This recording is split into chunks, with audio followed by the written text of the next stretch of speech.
Toute l'équipe de New Press 2000 vous accueille dans sa nouvelle surface de vente, rue Courtejoie à Ciney. Carterie, photocopie, livres, photomaton, presse et centre de validation loterie nationale. L'adresse change, le service reste. Toutes les informations sur newpress2000.be. There's only one ball. Always has been, always will be. It turns moments into legend and molds men into heroes. It changes lives and breaks hearts. Thousands of memories later, one simple truth remains. There's only one ball. Spalding, the official ball of the NBA.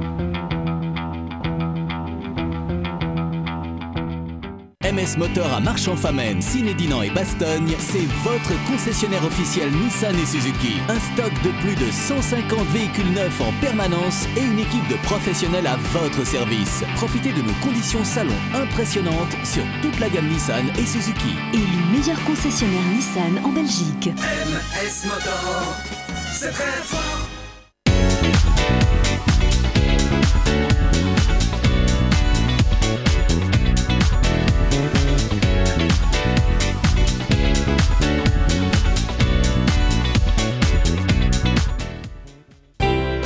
Bienvenue chez Century 21 IMO de Meuse. Une équipe performante formée régulièrement à l'évolution du marché. IMO de Meuse, des professionnels à votre écoute et à votre service. Chez nous, vous êtes déjà chez vous. Alexandre, c'est mon mari depuis 14 ans. 14 ans qu'il laisse traîner ses chaussettes sales à côté du bac à linge et qu'il trouve ça drôle. Autant d'années aussi qu'il ronfle comme une chaudière et m'empêche de dormir.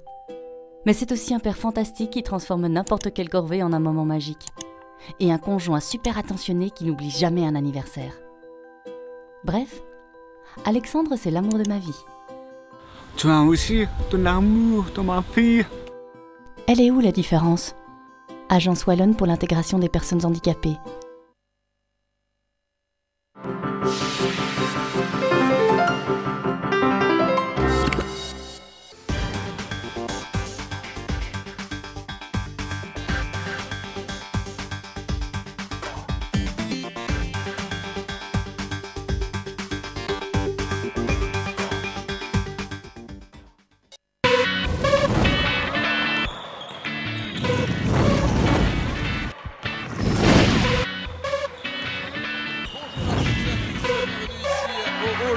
RBC Ciné pour cette rencontre de handi-basket organisée dans le cadre des finales de Coupe AWBB. Une rencontre de démonstration de handi-basket qui prend de l'ampleur. Volonté, Anna, toi, de créer une équipe de handi-basket dans les prochains mois, les prochaines années. On en reparlera aussi.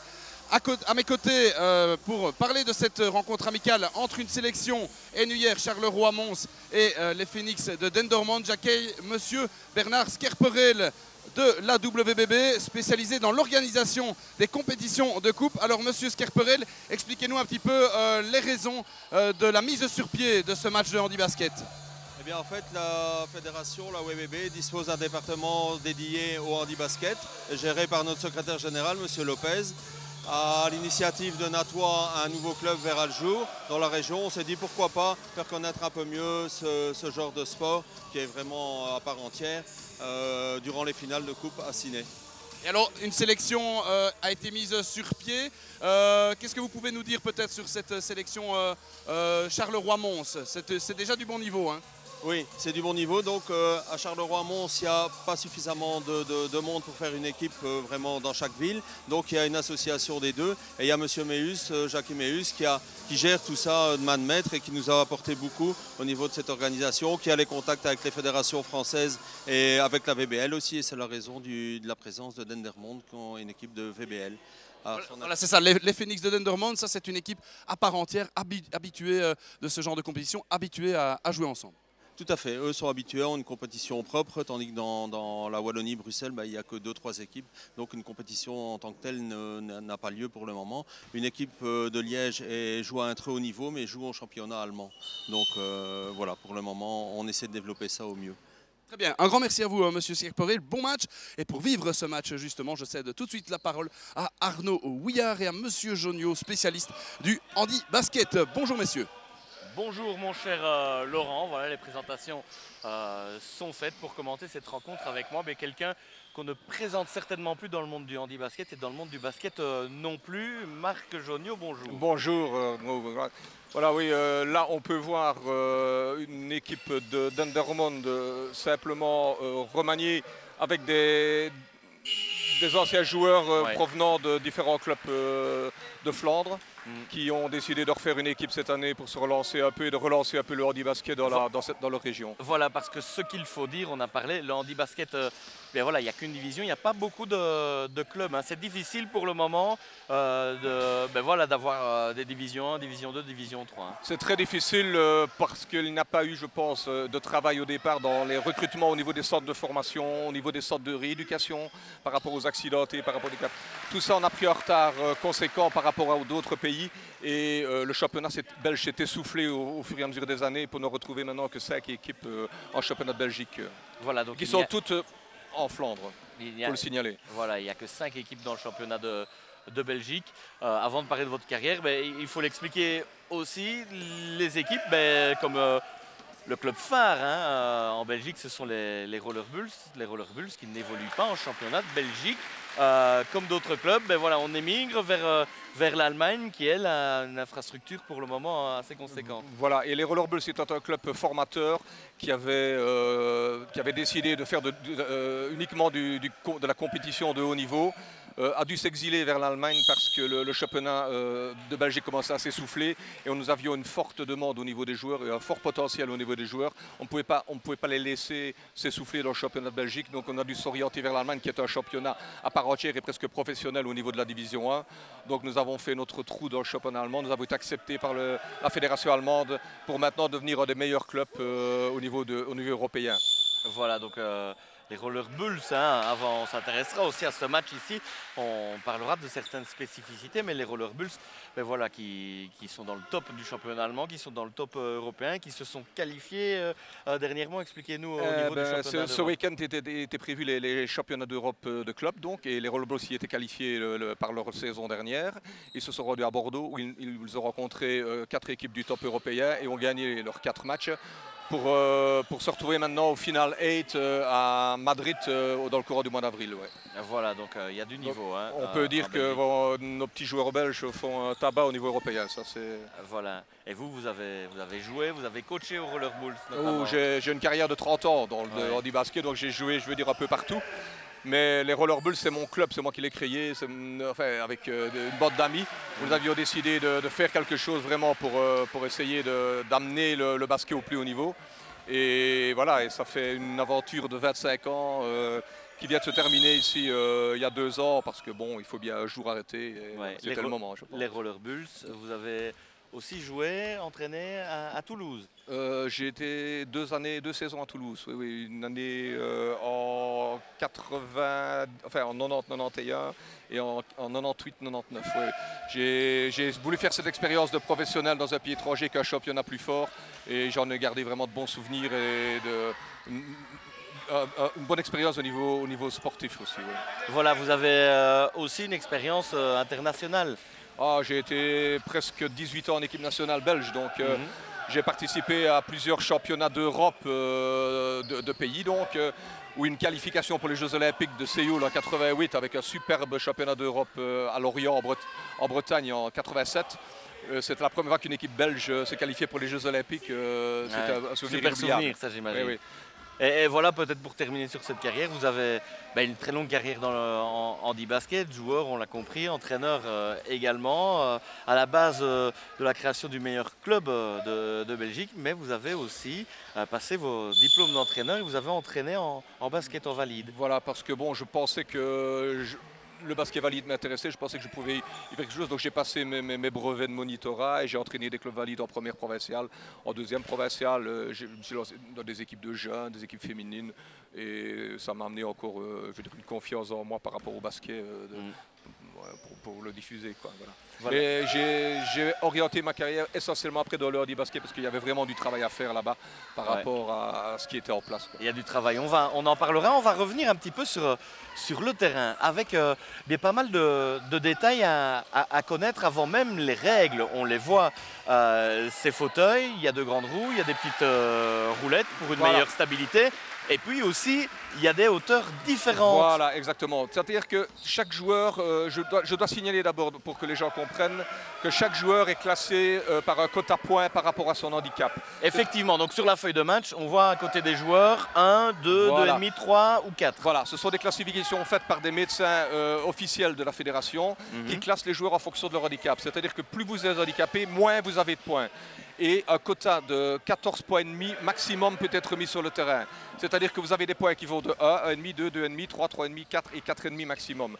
C'est une classification qui est faite dans le monde entier pour permettre aux équipes, aussi bien en championnat de pays qu'en Coupe d'Europe, qu'en Jeux Olympiques, qu'en Coupe du Monde, d'être totalement égales sur un terrain. Et tout ça aussi pour permettre à chaque joueur, avec son handicap, de participer à la rencontre. Voilà. Donc, c'est pour cela aussi que vous me parliez du fauteuil roulant. Le fauteuil roulant est fait sur mesure par rapport aux joueurs. Donc ce sont des fauteuils qui ont évolué très fort depuis les dernières années. Ils sont faits sur mesure dans des pays comme les États-Unis ou l'Australie ou l'Angleterre et sont faits sur mesure pour chaque joueur. Donc vous avez sur le terrain ici des fauteuils qui sont avec une assise beaucoup plus basse, qui sont des fauteuils qui sont plus adaptés pour les distributeurs et pour les ailiers. Il faut dire que bon, les places sur le terrain sont exactement identiques à celles du basket valide. Donc on a des distributeurs, on a des ailiers, on a des pivots hauts, on a des pivots bas. Donc voilà, tout ça dépend un peu de la morphologie du joueur et de son assise dans son fauteuil roulant. Donc il y a quand même des règles à respecter, sinon on pourrait monter le fauteuil aussi haut qu'on veut, on arriverait presque au panier, qu'on pourrait dunker, quoi. Donc là, il y a une base à 53 cm maximum au niveau de l'assise. Donc là, c'est le maximum. Ça, c'est pour les pivots généralement. Voilà, et ça, c'est un pivot qui va se mettre dessus parce que bon, les pivots sont des joueurs de plus grande taille. Ouais, alors que là, on le voit à l'image. Hein. Voilà. Le numéro 11, Kenan Atekin, qui lui est un meneur ailier. Tout comme Marc De Vos, voilà, aussi, comme Marc qui De sont Vos plus bas. A besoin d'être beaucoup plus bas. Pourquoi? Pour avoir une plus grande mobilité dans le fauteuil. C'est-à-dire qu'il descend son centre de gravité plus bas et son fauteuil a beaucoup plus de mobilité. Et pour les pénétrations, pour la défense et tout, ils sont beaucoup mieux mis, quoi. Voilà. Voilà, et par exemple, pour la petite histoire, si vous comprenez bien, Marc De Vos, sa classification, c'est 2,5, voilà. Kenan Atekin, c'est 1. Un point. Voilà, j'imagine que c'est aussi par exemple au niveau de la sangle abdominale parce que les abdos et le dos doivent beaucoup travailler. Marc De Vos est un handicap polio, c'est-à-dire qu'il a ses abdominaux supérieurs et même inférieurs, et Kenan est un paraplégique haut, donc il n'a pas de mobilité, il doit vraiment être incurvé dans son fauteuil et vraiment bien sanglé ou bien attaché pour pouvoir avoir une mobilité maximum. Voilà. Alors vous avez les amputés qui sont souvent des 4 ou des 4,5, cela dépend un peu du niveau de l'amputation, si c'est au-dessus du genou ou en dessous du genou. Et alors vous avez les handicaps en dessous du pied, ou enfin bon, pour être joueur handicapé, il faut être reconnu de ne plus pouvoir jouer en valide. Donc, vous pouvez avoir eu une fracture du genou qui vous laisse totalement impossible à jouer sur un terrain valide, donc vous pouvez avoir une autorisation de jouer en moins valide. Il faut être reconnu de plus être apte à jouer en valide. Voilà. Voilà, exactement. Et pour le moment, sachez pour la petite histoire que les Phoenix de Dendermonde mènent 9 points à 6 avec ce shot à mi-distance qui est manqué. Et on le voit, hein, on est en chaise roulante, mais c'est assez physique, il y a beaucoup de contact entre les chaises. Voilà. Donc, on voit par exemple, on l'a vu, hein, on en parlait, mais vous avez peut-être pu remarquer qu'il y avait déjà des jeux d'écran, de double écran. Voilà, exactement. Le jeu handibasket est semblable au jeu valide. Mais comme le fauteuil prend beaucoup plus de place dans les formes, par exemple, vous ne savez pas faire un give and go traditionnel, vous êtes obligé de jouer pour arriver en supériorité numérique. C'est-à-dire que vous devez toujours fonctionner par rapport à des écrans ou des blocs pour laisser un joueur derrière vous et terminer à 4 contre 3, à 3 contre 2, à 2 contre 1 ou à 5 contre 4 et trouver l'homme libre pour terminer soit par un shot ouvert, soit par un panier intérieur, quoi, si vous jouez votre pivot. Voilà. Effectivement, là on voit le pivot qui prend le shot, c'était bien pris. Le jeu est basé surtout pour ça. Par contre, vous pouvez retrouver systématiquement des défenses de zone, des défenses homme à homme, des presses mi-terrain, des zones presses. vous pouvez retrouver tout ça comme identiquement au basket valley, quoi. Voilà. Là, il y a eu un pick and roll. Ouais. Là, il y a eu un pick and roll, c'est-à-dire que le joueur est venu bloquer pour aider le joueur à s'isoler. Ouais. Et dès qu'il a fini son bloc, est rentré dans la raquette pour recevoir le ballon en un temps. Pour terminer. Effectivement. Au niveau des règles de base, y a-t-il de grands changements? Par exemple, pour le marché, c'est au... Voilà, le marché est équivalent à 3 poussées sur les cerceaux. Voilà. Donc, une fois que vous avez fait 2 poussées sur vos cerceaux, vous devez soit dribbler, soit passer, soit shotter.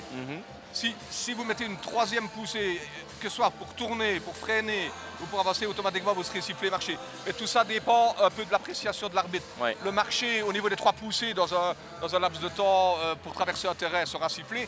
Mais si vous marquez un frais pour ne pas avoir un contact avec un défenseur ou l'autre, l'arbitre jugera par rapport à ça que s'il y a marché ou pas, quoi. Ouais, on va écouter Jackie Meus au temps mort. Alors tu sors, il prend ta place et il fait l'écran pour toi. Comme tantôt, où tu shottes, tu étais bien dit, il a fait l'écran.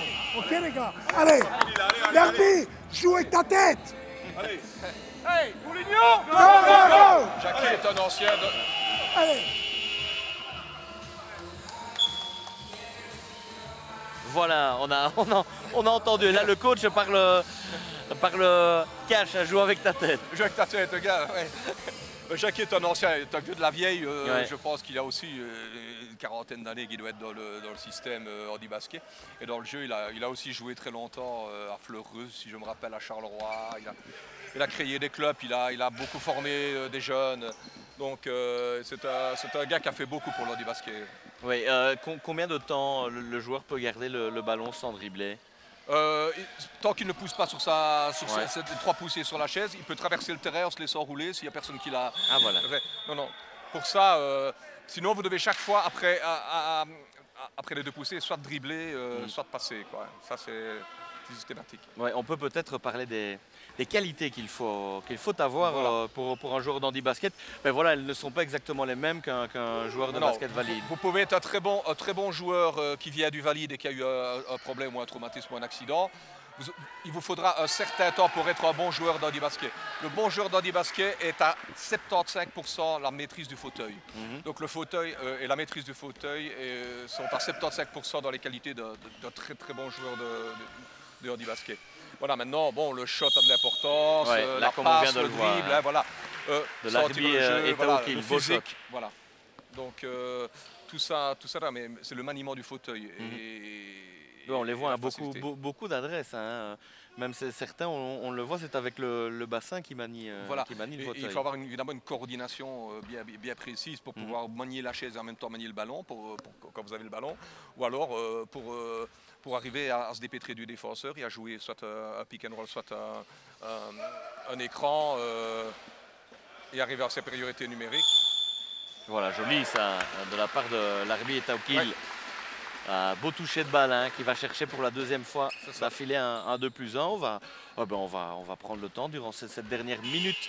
On revoit ce petit toucher de balle avec pas mal d'effets pour que ce ballon rentre via la planche. Il reste 1 minute 30 dans ce premier carton. On va s'intéresser, on a parlé, on a fait les présentations, l'introduction. Ça vous a certainement aidé à en savoir un petit peu plus et mieux comprendre ce jeu, le handi-basket. Et là, on va s'intéresser peut-être aux phases avec donc Marc Devos. Attends, parce qu'il voit qu'il y a un joueur, son pivot est pris en one-out par un truc, donc on va devoir libérer son pivot. Voilà, le jeu d'écran fait par Atekin. Ils ont un jeu basé presque essentiellement sur lui. Donc il va voilà, donc là il reçoit la balle. Donc la passe est ratée. Donc, voilà. Donc la défense est arrivée à contenir le pivot, qui est quand même leur centre vraiment efficace dans l'équipe de Dendermonde. Oui, il a de l'envergure. Il a de l'envergure, il a du physique. Donc, et il y a toujours 24 secondes. Hein. Donc ça veut dire que défensivement, si on joue bien, c'est vrai que ça peut être très difficile de marquer dans les 24 secondes avec tout ce jeu d'écran et de presse. Hein. Voilà, c'est ça, quoi.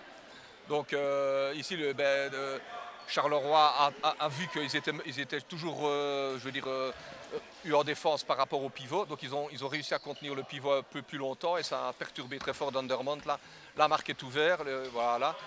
Il va encore jouer sur pivot. Voilà. Bien joué. Il joue essentiellement. Et il va prendre le shot via la planche. Voilà, bon rebond. Voilà. Ici on aide au jouer à one out. Voilà.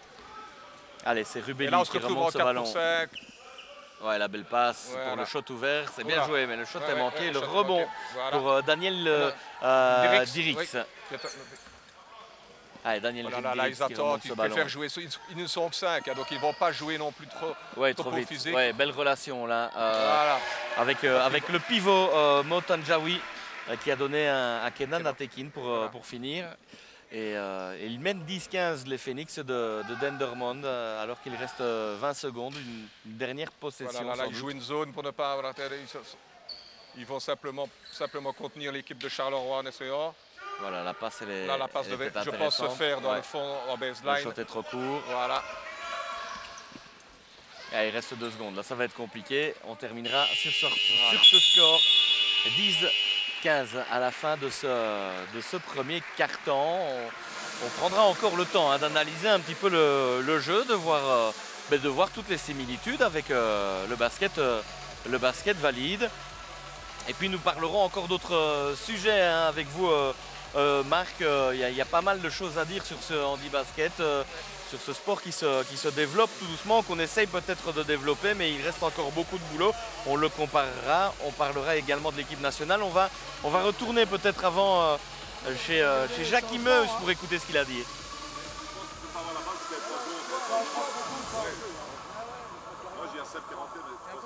Et les gars, la défense, elle flotte. Hein. Même s'il faut se mettre à 2, il ne peut pas rentrer. Si vous le laissez rentrer, il y a...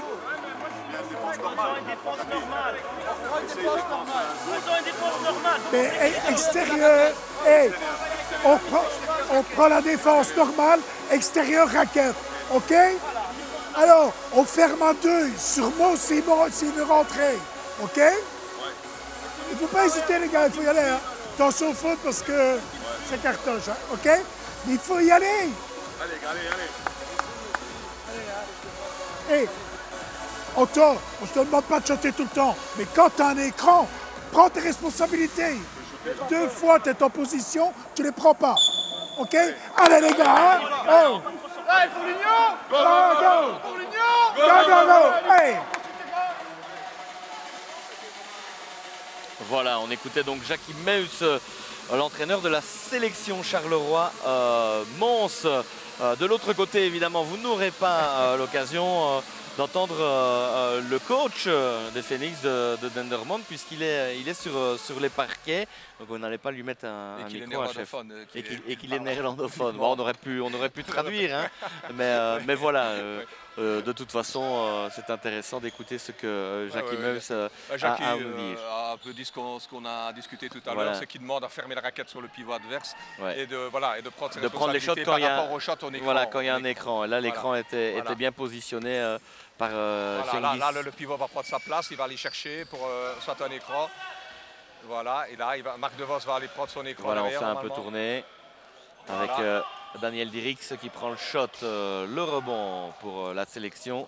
Et pour Sébastien Rubelli qui donne directement avec Yacine Bain. Là, il peut amener un petit peu de vitesse. Voilà, là on empêche le pivot de revenir en défense justement pour jouer une supériorité numérique. Et le petit shot, il est bien pris, mais ça ressort. Et rebond pour Marc DeVos. Allez, Kenan Atekin qui amène un petit peu de vitesse et on fait transiter ce ballon. Voilà, Ben qui attend que son pivot se place. Ouais, c'est vraiment Marc DeVos qui... oui, Marc a de l'expérience. Qui crée le jeu. Hein. Voilà, la bonne passe sous l'anneau, superbe pour Motanjawi. Et alors on voit, c'est vraiment le pivot, tout le jeu du pivot est d'arriver à bien se placer pour recevoir le ballon. Donc là, ça joue des coudes, on le voit, ça joue des roues aussi, on peut le dire, pour se placer. Il doit faire sa place pour essayer de trouver un passage pour aller se placer soit en dessous de l'anneau, soit à bonne distance pour recevoir une balle rapidement. Comme il a une belle taille, il n'a plus qu'à se placer, à lever les bras pour recevoir la balle. Et voilà. Donc le jeu de Félix est presque essentiellement basé sur lui pour le moment. Et bon, quand il n'arrive pas à faire rentrer, ils prennent un shot dans les dernières secondes. Voilà. On le voit aussi par rapport au shot sur ce lancer franc. Pour être un bon joueur de handi basket, il faut de la force dans les mains, mais surtout un bon coup de poignet. Il faut une très bonne technique de shot. Mais sans quoi, au basket valide, on peut s'aider avec les pieds, même si la technique est moins bonne. Ici, il faut une bonne technique. Voilà, ici c'est-à-dire qu'on doit partir un peu plus bas avec le ballon pour le faire monter, profiter de l'élévation des bras avec le ballon pour le lâcher en bout de course. Là on donne une aide. Il faut dire que c'est parce qu'ici, je ne sais pas si on va le voir, mais dans les championnats, il est courant de voir des joueurs qui marquent 3 ou 4 3 points. Donc, malgré que c'est à 7,55 m, ils arrivent à mettre des 3 points régulièrement, rien qu'à la force des bras sur leur fauteuil. Donc, tout ça est évidemment une technique d'entraînement. Et voilà. Mais voilà, il n'y a aucune différence dans les drills d'entraînement, dans la préparation au match par rapport aux valides. C'est les mêmes drills, c'est les mêmes exercices. Voilà. Effectivement, la contre-attaque. Maintenant, on travaille. Voilà, là, il y a une supériorité. Là, il y a 2 contre 1, normalement, il doit la donner. Là. Hop là, la belle feinte aussi, c'était bien joué, mais marché. Non, pas marché, percé en force. Percé en force. L'arbitre René a sifflé une percée en force. Voilà, et on le voit, ça, ce sont des choses qui arrivent, des petits contacts. Et on se remet directement. Voilà. Donc là le joueur a fait une petite erreur. Je pense qu'il aurait dû s'écarter et donner la balle et terminer en 2 contre 1 jusqu'au bout. Voilà, c'était Islam Dokaev là qu'on vient de voir. Voilà, et le défenseur n'avait pas d'autre choix, donc il est resté sur place et il a attendu le contact. Donc, effectivement. Allez, voilà, ça nous fait plaisir en tout cas, Marc Jonio, d'être ici.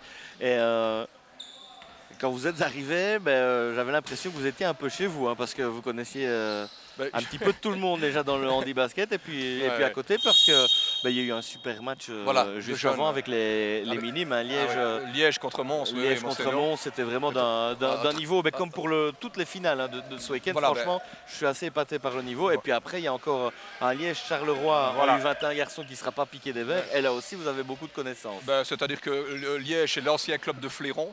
C'était Fléron BC, qui était mon club où j'ai commencé à jouer basket en jeune. Donc j'ai fait mes classes là, j'ai joué jusqu'en 2e provinciale avant mon accident. Donc j'ai entraîné des jeunes, j'ai entraîné l'équipe première un certain temps, donc voilà. Et il faut dire que le basket est une petite famille, tout le monde connaît tout le monde. Tout le monde se connaît vite. Voilà, donc c'est très agréable de revoir des gens comme ça. Effectivement, une salle, on peut aussi en parler, ça, il faut le dire, une salle comme ceci, j'imagine, voilà, ça fait plaisir pour les membres du handi basket de venir dans une salle comme ceci parce que tout est PMR. Tout est PMR. Je ne sais pas, je n'ai pas visité encore, mais je suppose que oui. Ça devient de plus en plus courant parce que maintenant, c'est prévu par la loi. C'est-à-dire qu'avant, c'est une bonne chose. Voilà, c'est une bonne chose. Maintenant, on pense un peu plus à l'accessibilité et aux adaptations parce que bon, voilà, il y a des lois qui sont en vigueur maintenant, qui n'existaient pas avant, et on s'est un peu aligné sur les pays de pointe pour tout ça. Et ce qui donne encore plus d'impulsion aux personnes handicapées de sortir parce que bon, voilà, ils savent qu'ils ne rencontreront pas d'obstacles et de problèmes, donc ils se réinsèrent beaucoup plus facilement et beaucoup mieux dans la société à l'heure actuelle qu'il y a 10, 15, 20 ans d'ici. Voilà, et tant mieux. Et alors c'est pour ça que les sports se développent un maximum et que l'on voit de plus en plus de sports et de joueurs s'orienter vers le sport en même temps. Voilà, et on ne s'en plaindra évidemment pas, alors que au lancer franc, c'est un 2 sur 2 pour faire 14-18, panier de l'arbitre Tokil. On l'a déjà vu pas mal. C'est un joueur qui jouait à Gand. Quand je jouais, je me rappelle que j'ai évolué contre lui quand il jouait à Gand. Et qui avait à ce moment-là des débuts difficiles parce qu'il était au niveau de ses points. On avait difficile de l'aligner à cette époque-là. Il n'a pas pu s'exprimer. Je crois que maintenant, là, il est en pleine confiance. Ouais, on le voit avec la bonne passe pour le pivot, joli ça. Il va falloir prendre le shot, voilà qui est fait. Voilà, Marc est au rebond.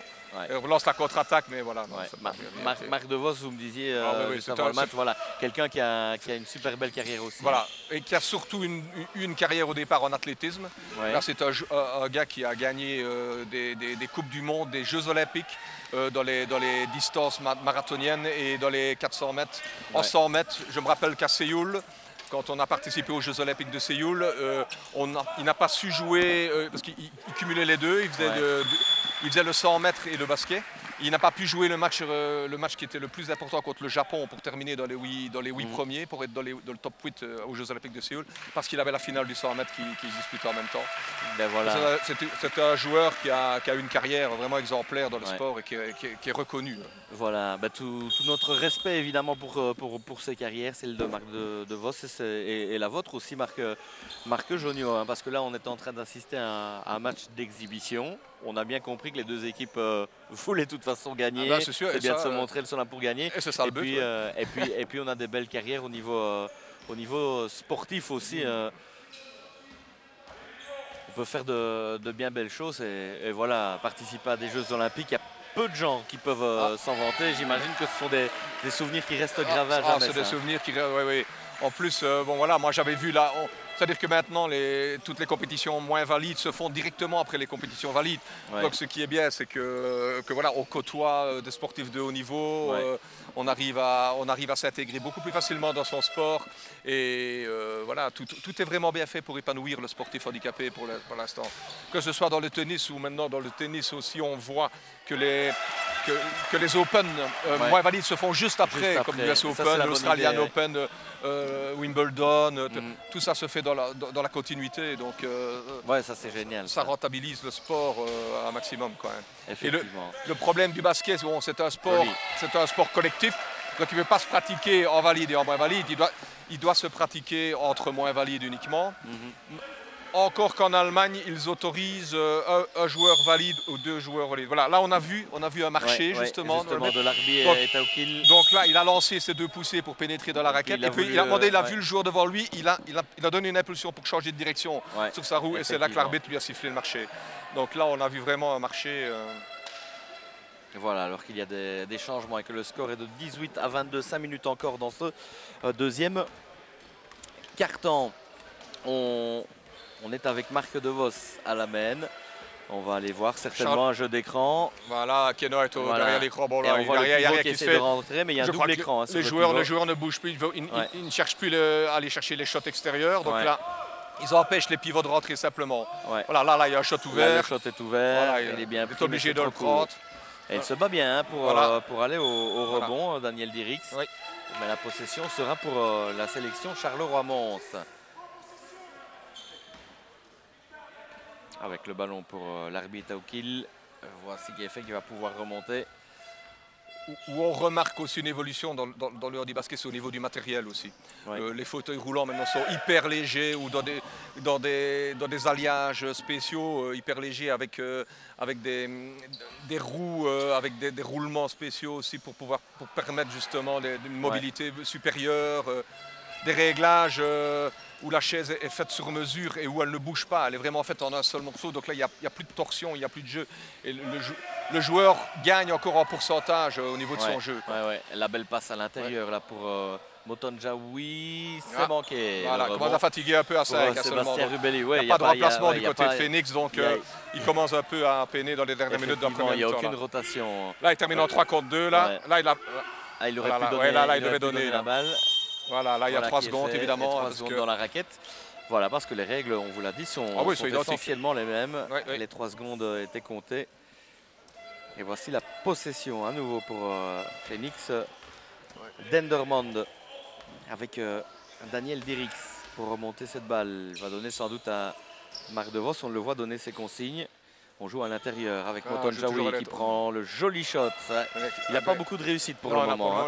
Je disais que c'était la fatigue, mais je pense je crois qu'il peine un peu et qu'on joue essentiellement sur lui. Donc voilà, là ils jouent à 5 contre 4, donc ils ont bloqué un joueur à l'extérieur. Ils vont terminer en 5 contre 4 et ils vont trouver l'homme libre. Voilà qui est fait mais il est mal mis. Il y a une bonne défense aussi. Ça s'est bien regroupé autour de lui. Donc là, il va relancer la le jeu. Là, ils sont pris un peu plus haut. Voilà, donc là. Voilà. Donc à la limite, on peut le dire, même tactiquement, il y a encore certaines caractéristiques en plus du basket valide, parce que là, par exemple, lors d'une contre-attaque, on peut tenter de bloquer l'un ou l'autre joueur avec la chaise. C'est toujours ce qu'on essaye de faire. Je veux dire, quand on part en contre-attaque, si la contre-attaque n'est pas partie en supériorité numérique, on va la créer. Ouais. On va créer la supériorité numérique pour terminer et isoler un joueur, soit en dessous de l'anneau, soit derrière un écran pour un shot. Voilà, là. Ouais, ça, c'est joli, ça, de l'arbitre Taokil. Un beau maniement de sa chaise. Voilà. Hein. Il a une possibilité de très mobile par rapport à son tronc. Ouais, et sa chaise répond directement, donc il utilise son bassin pour modifier la trajectoire de sa chaise. Quoi. Effectivement. Ouais.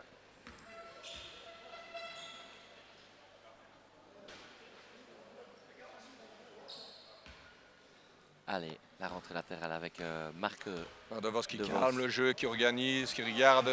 Possibilité, il attend. attend. Il prend le shot ouvert. Voilà, raté, rebond, voilà, contre-attaque de Charleroi-Mons. La contre-attaque, voilà, on le voilà. voit bien. Voilà, là, jeu, il bloque le joueur pour terminer en Ouais. supériorité numérique. Effectivement. Et là, comme la passe, contre-attaque s'était faite, via la planche, c'est joli ça. Ça c'est joli. Un panier de Sébastien Rubelli pour faire 20-24. Et là, on a vraiment pu voir sur cette contre-attaque comment tenter de bloquer un joueur grâce aux chaises. Hein. Et c'est souvent un joueur avec un handicap plus sévère qui va bloquer un joueur avec un handicap moindre pour justement créer cette force supplémentaire. Voilà. Là, il part en 2 contre 1. Là, il va arriver en 2 contre 1. Mais voilà, il termine. Il peut aller à l'anneau. Ça, c'est bien joué. Et on va siffler une percée en force encore, oui. Une faute de percée en force. Les fautes dans la raquette, elles sont les mêmes. Donc, c'est à cause du toucher. Si on touche la main du shooter aussi. Voilà, il n'a pas modifié sa trajectoire avant de lâcher son ballon, avant de shotter. Et il a eu le contact, donc il a été sifflé en percée en force directement. Voilà, donc effectivement, il y a le risque d'avoir plus de percée en force ici. Oui, dans ce match-ci, on va faire ça, parce que les joueurs ne vont pas réagir au premier cas. Voilà, là encore le jeu intérieur, la belle évidemment. Passe à l'intérieur, toujours. C'est super, mais là il va finir. Voilà. Non, il a le Normalement, bon. il va finir. Oh là là. Et il a un manque de réussite. Hein. Voilà, un manque de réussite et aussi, comme je dis, par la fatigue. Hein. Ouais, la contre-attaque contre-attaque pour Rubelli, à nouveau, qui va aller finir. Voilà. Il y a du déchet. Il y a du déchet, beaucoup de déchets pour le moment. Dans les finitions. Hein. Ouais, 3 poussées. Ouais, marché, effectivement. Il y a du déchet. Effectivement, intéressant aussi de peut-être, si ce sport vous intéresse, d'aller voir, et ça vous le conseillez, hein, d'aller voir une équipe comme les Roller Bulls, parce que c'est encore d'un tout autre niveau. C'est un tout autre niveau. Enfin, c'est un tout autre niveau. Ouais. Je veux dire que c'est du sport. Hein. Mais au niveau de la vitesse. Au niveau de la vitesse, il y a des divisions 1, il y a des divisions 3, il y a des divisions 4 comme en valide. Voilà, c'est exactement pareil. Ouais. Donc voilà, les Roller Bulls de Savage jouent déjà dans un championnat très étoffé, presque professionnel, où tout le monde s'entraîne tous les jours. Voilà, il n'y a pas de secret. C'est ce que vous me disiez, en Allemagne, les 6 premières équipes sont professionnelles. Ça veut dire que les sportifs vivent du sport. Ils ne font que ça. Et bénéficient des transferts américains, australiens, canadiens, des meilleurs joueurs du monde entier pour faire des équipes comme les équipes valides. C'est vraiment un championnat réputé. Le championnat allemand est avec le championnat italien et espagnol des plus forts en Europe. D'abord, aux Jeux Olympiques, l'équipe féminine, ils ont des équipes féminines aussi. C'est pour vous dire qu'il y a vraiment une formation à la base. Ils ont gagné les Jeux Olympiques, ils sont champions du monde avec l'équipe féminine. Au niveau des hommes, ils arrivent à un très très bon niveau. Voilà. Effectivement. Mais c'est une fédération qui est différente, qui travaille à la base déjà, qui fournit le matériel au club.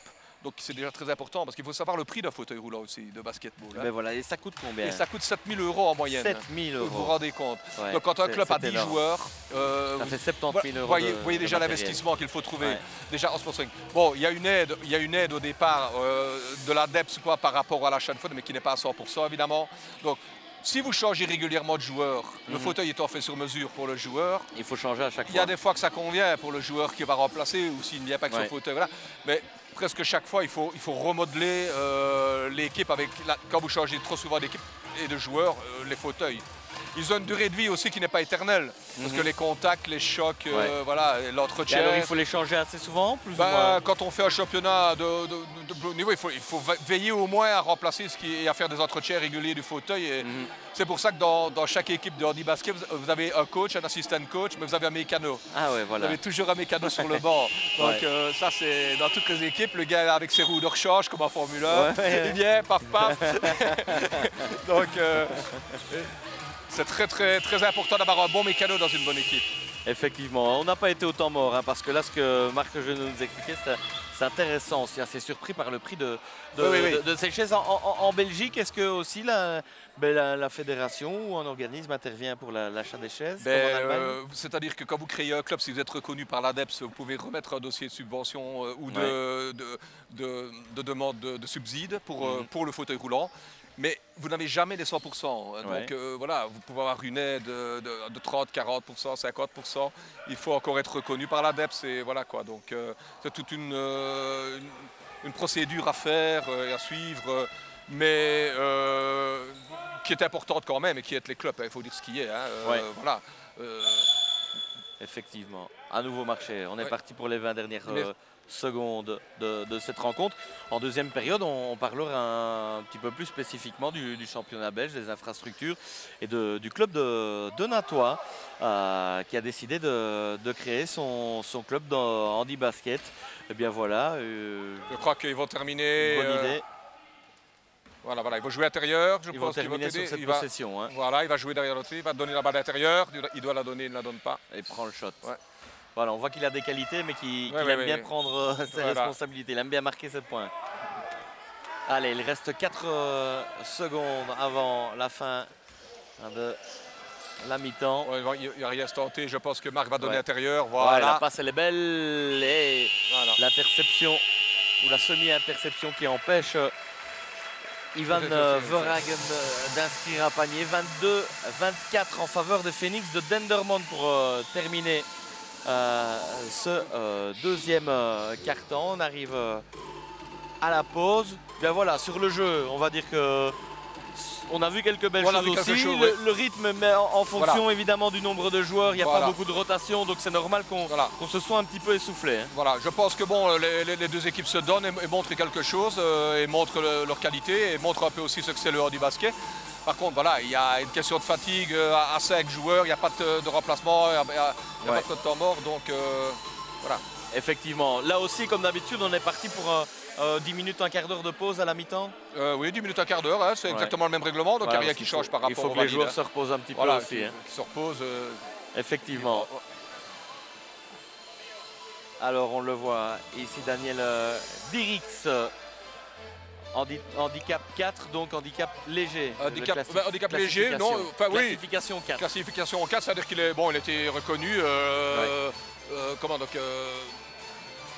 moins handicapé, donc voilà.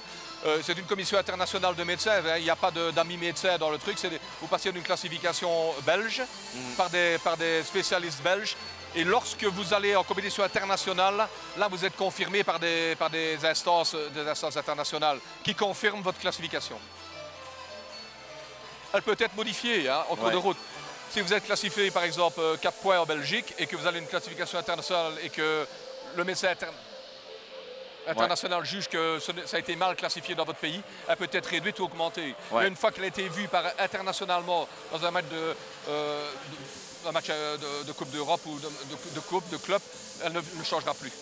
Voilà, alors on va partir du côté de Laurent Dozimon pour quelques interviews, effectivement, et puis nous marquerons ensuite une petite respiration. On se retrouve quant à nous avec Marc pour le troisième quart-temps. C'est à vous, Laurent. Oui, merci Arnaud. Je suis en compagnie de deux joueurs de cette rencontre. À ma droite, Ken Akekin, le numéro 11 des Phoenix de Dendermonde. Alors Ken, eh bien, une rencontre assez serrée. Hein. Oui, hein, les deux équipes sont partants pour être gagnants. Hein.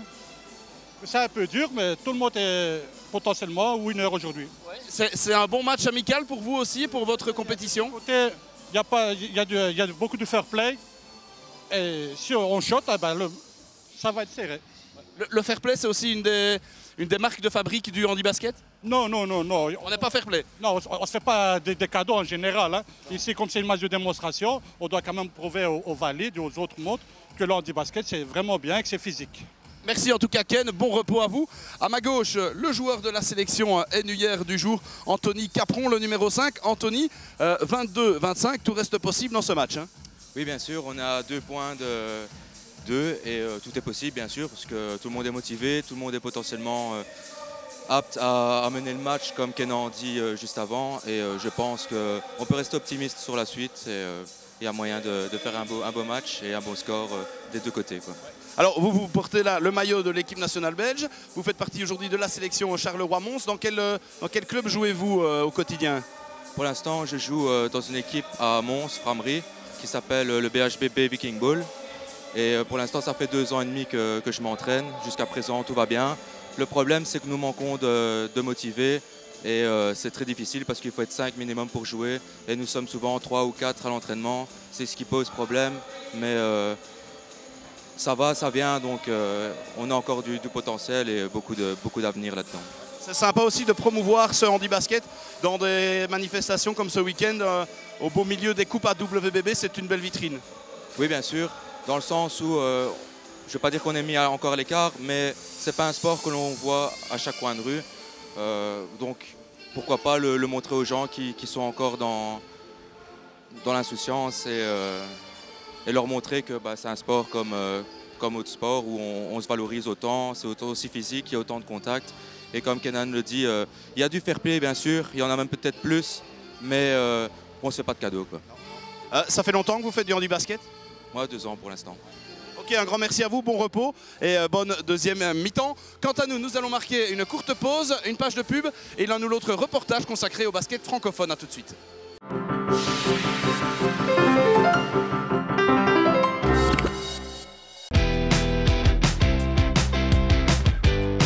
Avec 20 ans d'expérience sur Ciné et une volonté constante de toujours mieux vous servir, Rudy et Vincent vous invitent à découvrir leur second bureau à Rochefort. Les assurances de Way, 2 agences, une même équipe et un même service. Assurance de Way.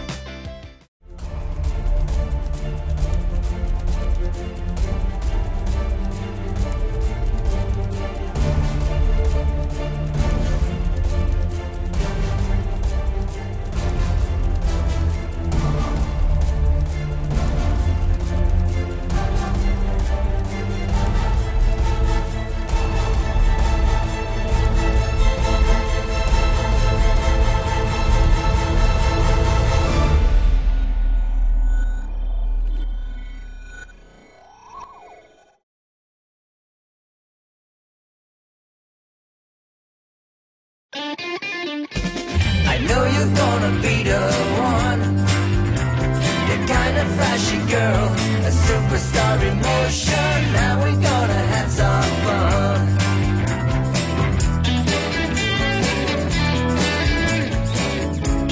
Point carré, les marques à porter. Ouvert tous les dimanches de 10 à 13h. Parce que dans la vie, tout peut arriver, Partenamut est toujours présent pour vous accompagner. En intervenant dans vos frais d'hospitalisation. En vous offrant de nombreux avantages pour la naissance. En remboursant le sport et les stages de vos enfants. Et en vous remboursant vos frais dentaires pour que toujours vous gardiez le sourire. Pour toute information ou un rendez-vous, partenamut.be ou appelez-nous au 0800 99 788. Partenamut, on vous simplifie la santé. Auto-école Ratti, 48 ans d'expérience à votre service. Cours théorique et pratique tout permis et agréé SPF Mobilité. Auto-école Ratti à Ciney, Marche et Dinan. La sécurité routière, c'est notre métier. MS Moteur à Marchand-Famenne, Ciné-Dinan et Bastogne, c'est votre concessionnaire officiel Nissan et Suzuki. Un stock de plus de 150 véhicules neufs en permanence et une équipe de professionnels à votre service. Profitez de nos conditions salon impressionnantes sur toute la gamme Nissan et Suzuki. Élu meilleur concessionnaire Nissan en Belgique. MS Motor, c'est très fort. Chimsco, c'est votre spécialiste pour la conception, la fabrication et la pose de constructions en bois de qualité. Charpente, maison ossature bois, carport et abri de jardin pour les particuliers et les entreprises. Les charpentes Chimsco, un travail de haute précision et de haute performance. chimsco.be.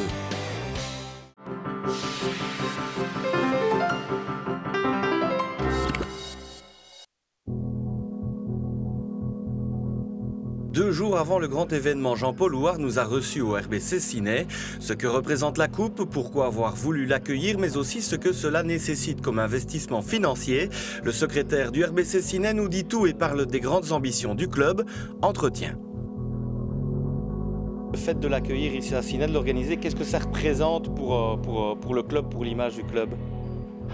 C'est avant tout avoir le plaisir de recevoir le gratin du basket francophone. On avait envie de pouvoir montrer que le RBC Ciné peut accueillir et bien accueillir ses hôtes. Et puis, de toute façon, il faut penser aussi à nos dames. On avait quand même, via le tableau des éliminatoires de la Coupe, une bonne chance de pouvoir finir en finale. Donc c'était quelque part un coup à jouer. Ça, c'est indéniable. Il y a un intérêt financier derrière. Recevoir entre 2 et 3 000 personnes, voire peut-être plus, on verra ce week-end. Mais recevoir du monde va générer des rentrées, évidemment. Et tout le monde sait que chaque club a besoin de ressources financières et de nouvelles ressources, puisque le sponsoring est de plus en plus compliqué. Il faut d'abord dire que c'est une organisation de la fédération et nous sommes le club qui allons recevoir les coupes et donc on doit travailler de concert avec un cahier de charges relativement important. Il fait 6 pages avec une checklist de 4 pages où chaque chose a sa place. Par rapport au cahier de charges, nous sommes obligés d'assumer une grosse partie de l'arbitrage à concurrence de 1 000 € et nous devons participer à l'achat des coupes. Voilà, en réalité, c'est ce que la fédération demande au départ, c'est-à-dire 1 500 €. Donc c'est public, il n'y a rien à cacher, bien entendu.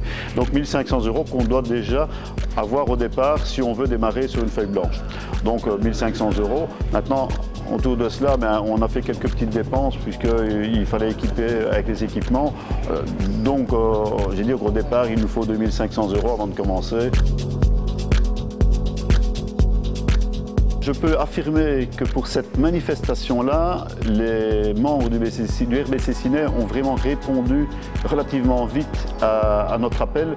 Nous sommes aujourd'hui à 156 bénévoles, plus les 15 membres du conseil d'administration, donc presque 170. C'est énorme. Très franchement, via les mails, via le site du club, on a pu avoir une belle collaboration de l'ensemble des familles, l'ensemble des joueurs. Et franchement, là, on voit que le RBC Ciné est une grande famille. Je pense qu'on met la barre relativement haute.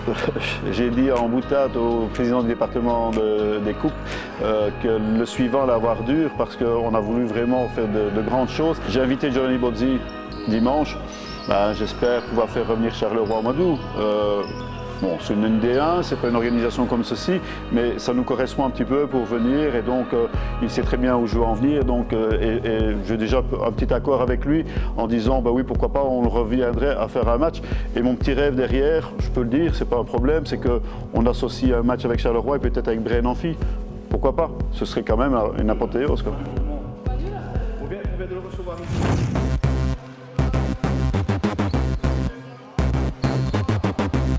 Anne-Laure Mazouin a 14 ans au mois de septembre. Elle a franchi un cap important dans sa vie d'adolescente. Après avoir été repérée en sélection, elle intègre le centre de formation de l'association Wallonie-Bruxelles de basket. Qu'est-ce qui t'a poussé à postuler entre guillemets pour venir ici au centre AWBB?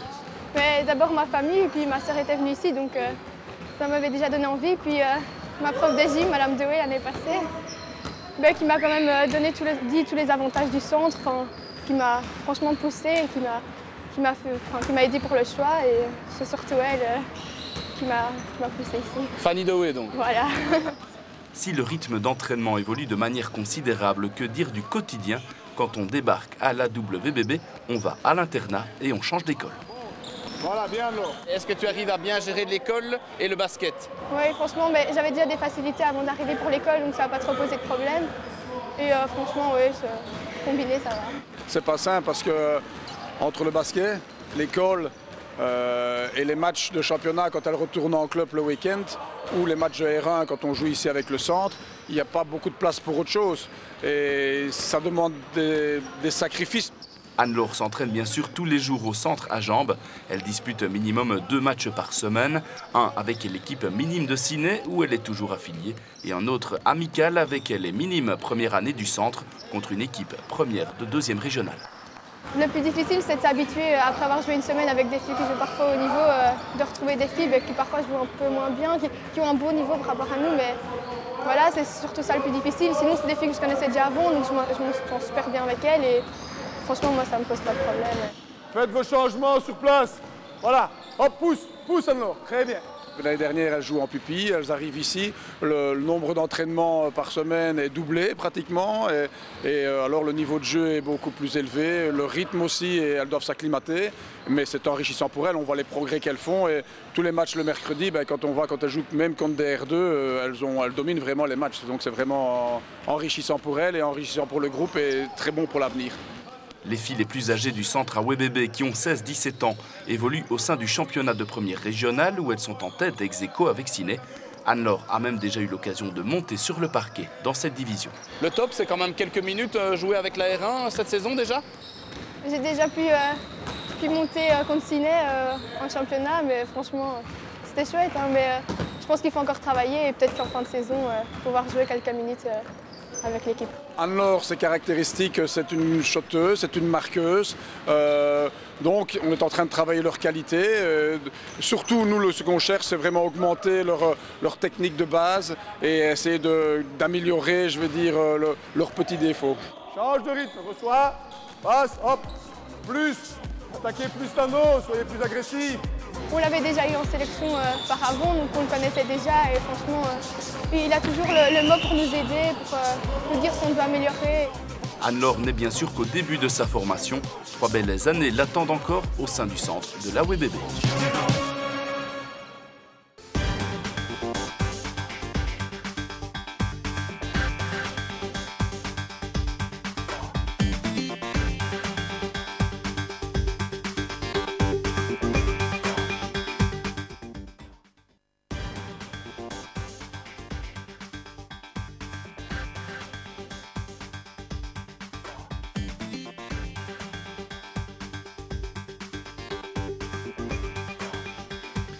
De retour à la salle du RBC Ciney pour la deuxième période de ce match de handi-basket entre la sélection Mons-Charleroi et les Phoenix de Dendermonde. Pour parler du handi-basket, à mes côtés, Thierry Ligaud, le secrétaire du club de Natois, le RCS Natois. Thierry, bonjour. Bonjour. Alors, on le répète, Natois a la volonté de créer une équipe de handi-basket la saison prochaine. Où en est cet ambitieux projet ? Après la première phase qui consistait à faire la publicité, à faire une promotion de notre projet via le tag, via des affiches, nous avons actuellement 8 candidats joueurs et joueuses, parce qu'il y a une joueuse qui fait partie du groupe. Donc nous devons les voir d'ici la fin de ce mois-ci et essayer de démarrer le projet. Donc, cette année-ci, on va sans doute commencer par acquérir le matériel et commencer des petits entraînements en vue de la saison prochaine. Alors, on peut dire que donc c'est en très très bonne voie avec 8 candidats. Je ne veux pas dire que c'est inespéré, mais c'est hyper positif, bien sûr. Oui, super positif. Je lance encore un appel. Je pense qu'on peut être même plus que 8. Donc, s'il y a des joueurs ou des joueuses qui sont intéressés, ils peuvent venir, ils peuvent nous appeler, on est à leur écoute. Oui, et c'est vrai que ça s'adresse pas seulement au basket condrusien bien sûr, mais à toute la francophonie quasiment, parce que les joueurs de handi-basket sont prêts à faire des kilomètres. Oui, bien sûr, il faut brasser large. On doit brasser la région, en tout cas le Grand Namur, et même je pense une partie de Liège, parce que les clubs ne sont pas légion, donc je pense qu'on doit brasser assez large. Oui. Alors, vous avez été bien soutenu aussi par les pouvoirs publics, par la Fédération Wallonie-Bruxelles et par la province de Namur. Oui, donc nous avons été lauréats d'un appel à projet au niveau de la province de Namur, où nous avons eu un prix de 5 000 € qui va pouvoir déjà nous lancer, je vais dire. Et puis on est soutenu par le ministre Collin qui subsidie en fait le matériel à concurrence de 90%. Voilà, et donc quand on sait que certaines chaises, le prix varie entre 2 000 à 3 000 €, et même parfois 7 000 €, on l'a entendu, ça représente un fameux budget. Oui, bien sûr. Sans ces aides-là, ce n'est pas possible pour un club de commencer l'aventure. Un petit mot sur la rencontre que vous voyez ici. Vous découvrez peut-être un peu un vrai match de handi-basket? Oui, pour ma part, c'est la première fois que je viens voir un match de handi-basket.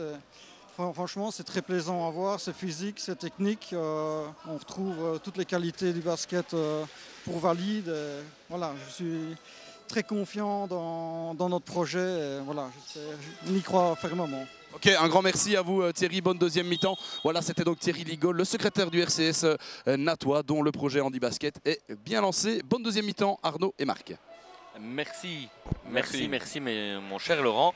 Eh bien voilà, je vous voyais acquiescer et être assez satisfait par toutes ces nouvelles, mon cher Marc, la création d'un nouveau club, c'est important. Et puis voilà, l'aide des pouvoirs publics, sans ça... Je suis franchement bien étonné d'entendre ces aides. C'est magnifique pour un club qui se lance de pouvoir démarrer, parce que le point le plus stratégique, évidemment, c'est l'obtention du bon matériel qui va être fait pour l'apprentissage des joueurs. Donc si vous partez sur de bonnes bases avec un bon matériel et un bon staff, je pense qu'il y a moyen de créer quelque chose de valable. Quand même. Voilà, donc, des subsides à hauteur de 90%, voilà, c'est la meilleure manière de promouvoir le handi-basket. Voilà, je pense que c'est par là qu'il faut commencer. C'est à aider les gens qui en ont besoin et qui peuvent montrer quelque chose. Maintenant, voilà, comme disait Monsieur Ligo, le potentiel joueur, c'est de le trouver. Et là, c'est pas évident. 8 joueurs, est-ce que c'est assez? 8 joueurs, c'est assez. Voilà, ici, on voit, ils sont 5 et 7. Voilà, c'est ça. 8 joueurs, c'est assez. Maintenant, de quel niveau sont les joueurs? Est-ce qu'ils ont tous le même niveau ou est-ce qu'il y a des très débutants, des joueurs un peu confirmés et tout? C'est pour ça que cette phase-ci, il l'a dit, ça va être des entraînements. Il va falloir essayer d'avoir une équipe homogène. Je pense qu'avant de lancer une équipe dans un championnat, je pense qu'ils doivent d'abord passer par la phase de mise en place au niveau de l'apprentissage basketball en lui-même. C'est-à-dire que vraiment d'apprendre les fondamentaux de maniement de fauteuil, les fondamentaux basket, handi-basket. Et alors là, vraiment se lancer dans l'aventure quand ils seront, je veux dire, un peu plus évolués. Parce que s'ils se lancent dans l'aventure en étant novice, il risque d'avoir des désillusions très rapides.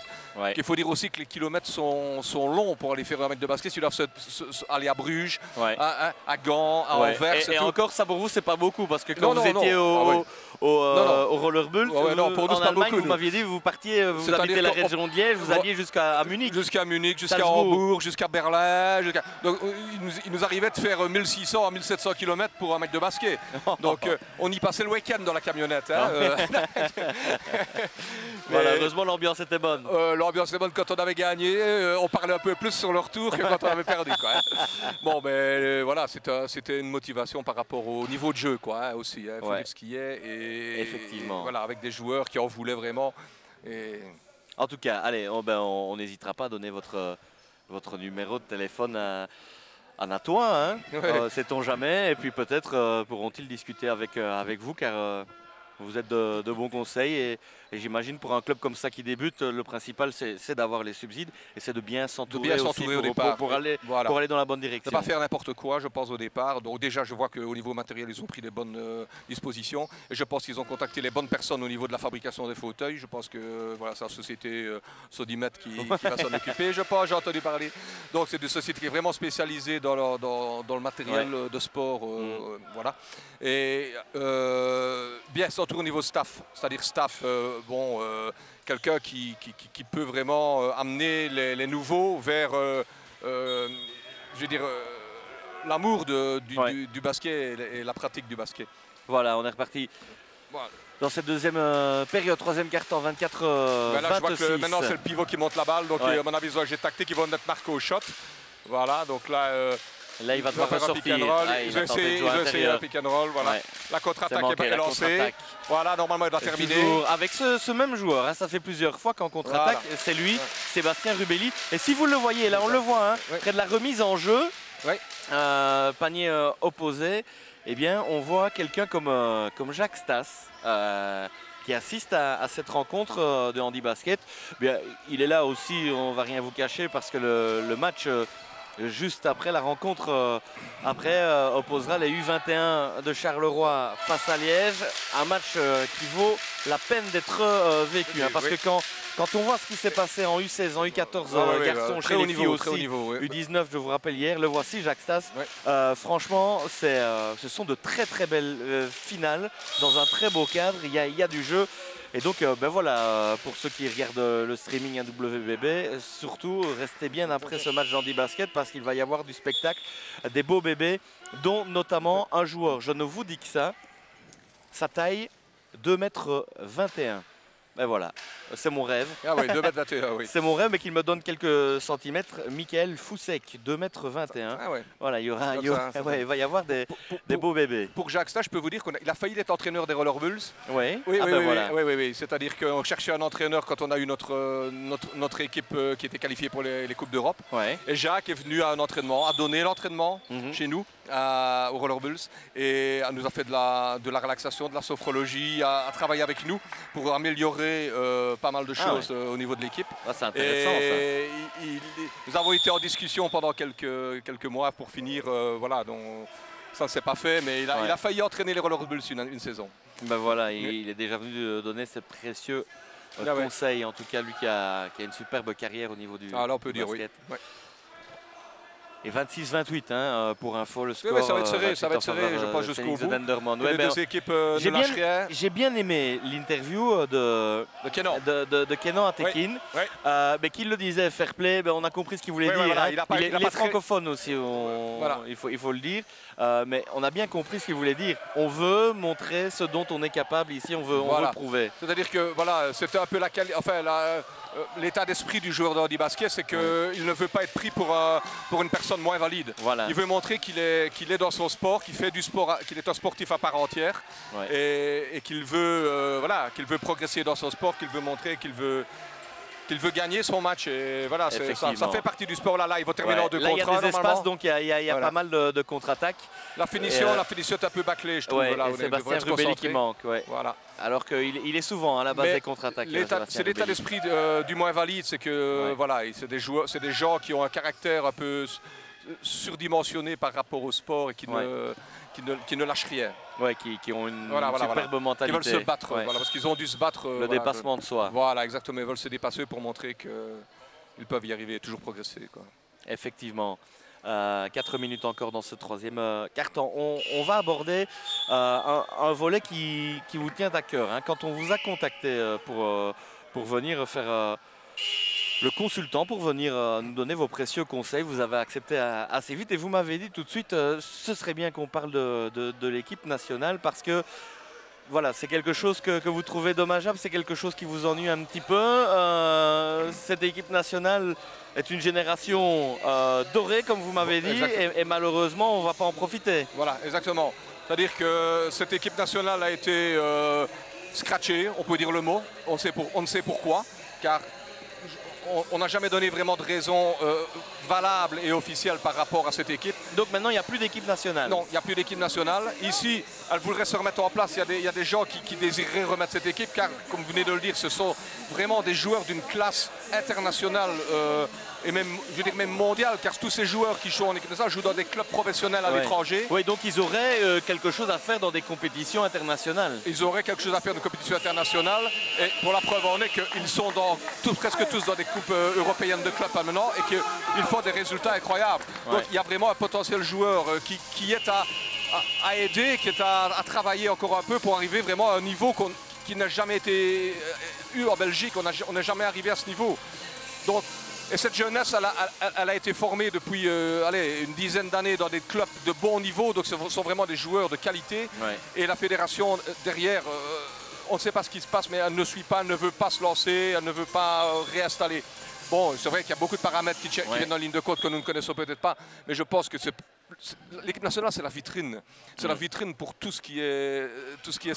Et vous me disiez que ce serait dommage de passer à côté de cette équipe nationale parce qu'elle est capable de faire quelque chose de bien. Elle est capable de faire quelque chose, elle a un potentiel encore de progression incroyable. Car ce sont beaucoup de jeunes joueurs qui ont encore quelques années devant eux où ils peuvent encore vraiment évoluer.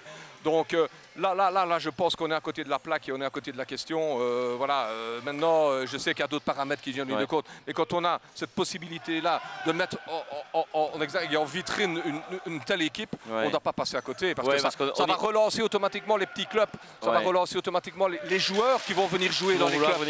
Ils vont voir que l'équipe nationale est structurée et qu'elle a un potentiel incroyable. prenez le foot avec voilà, l'équipe nationale. Ouais. Regardez le nombre d'affiliations dans les équipes de jeunes de foot après. Voilà. Tout ça en découle et je pense que là, on est à côté de la plaque et je ne comprends pas pourquoi on n'essaye pas de faire quelque chose. Quoi. Ouais, alors que là, on a vu une belle passe dans le backdoor là pour c'est-à-dire que là, Marc De Vos. je vois qu'ils ont changé, c'est que Marc qui montait là-bas là très maintenant joue plus maintenant en ailier. Ouais. Et il essaie de pénétrer dans la raquette pour justement attirer sur lui une partie de la défense et permettre à l'autre pivot d'être beaucoup plus libre pour venir se mettre en position pour terminer. Effectivement, des choix tactiques. Voilà, ils ont changé parce que bon, ils ont vu qu'ils n'arrivaient plus à rentrer parce que Charleroi avait mis vraiment une défense spécifique sur lui. Allez, Marc De Vos pour permettre au Phoenix Z Normand de reprendre l'avance pour un petit point seulement. Le lancer franc, il est connecté, 28-29. Ouais. Cette équipe de Natois, ben voilà, hein, effectivement. Ce serait bien, franchement, qu'un nouveau club francophone naisse et voilà, donne le jour à un potentiel de jeunes joueurs qui pourraient être en formation. Dans un avec club. une femme qui participe. Là, on vient de parler beaucoup du handi-basket, mais chez les hommes, chez les femmes, est-ce qu'en Belgique, ça se développe aussi petit à petit? On en entend moins parler. Voilà, il n'y a pas de club, enfin d'équipe féminine en handi-basket en Belgique. Pourquoi? Parce que bon, il n'y en a pas assez pour faire des équipes. Donc les filles sont autorisées à jouer avec les équipes hommes. Donc elles ont une cotation inférieure d'1 point parce qu'elles elles sont normalement plus faibles, ce qui n'est pas le cas. Parce que je connais des filles qui sont beaucoup plus fortes que les garçons.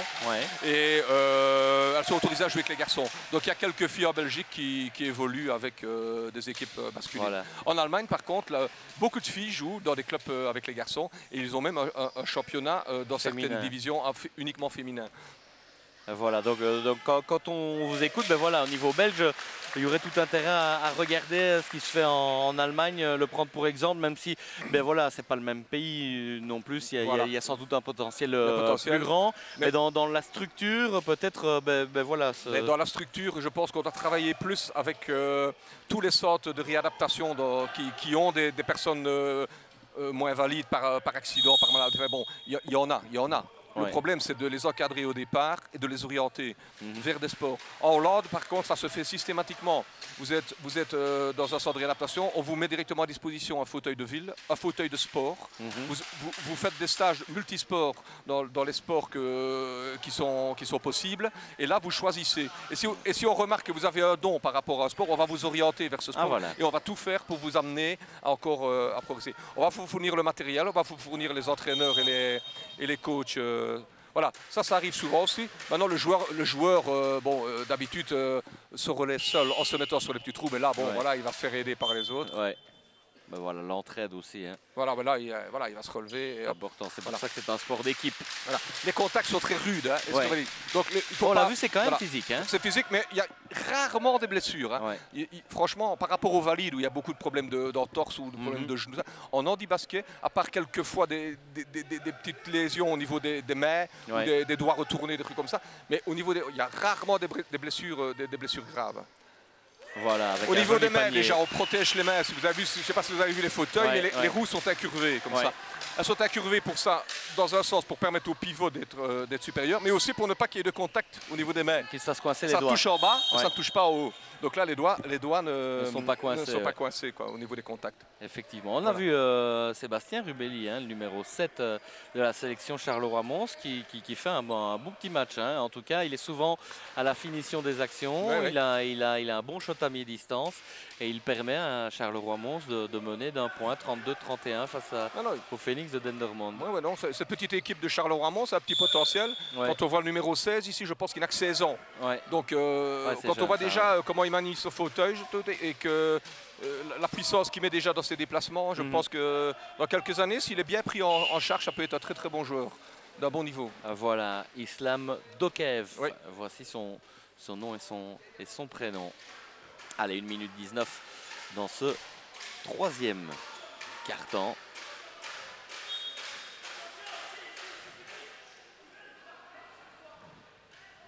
Et on vous le rappelle une dernière fois, si vous êtes intéressé par le fait de prendre part à ce sport, le handi-basket, si vous voulez simplement avoir des infos complémentaires, il y a des fédérations, mais il y a aussi le club de Natois RCS Natois. Vous allez sur Internet, vous saurez les contacter très facilement. Ils seront tout heureux, évidemment, de pouvoir vous répondre et pourquoi pas de vous accueillir.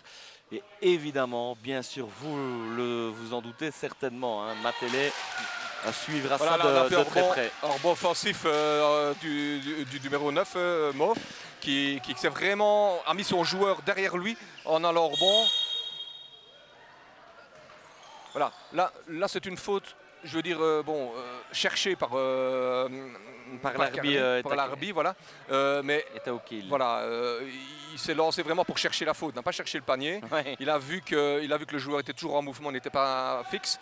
Donc il a profité de le contourner, de mettre sa roue pour provoquer la faute, quoi.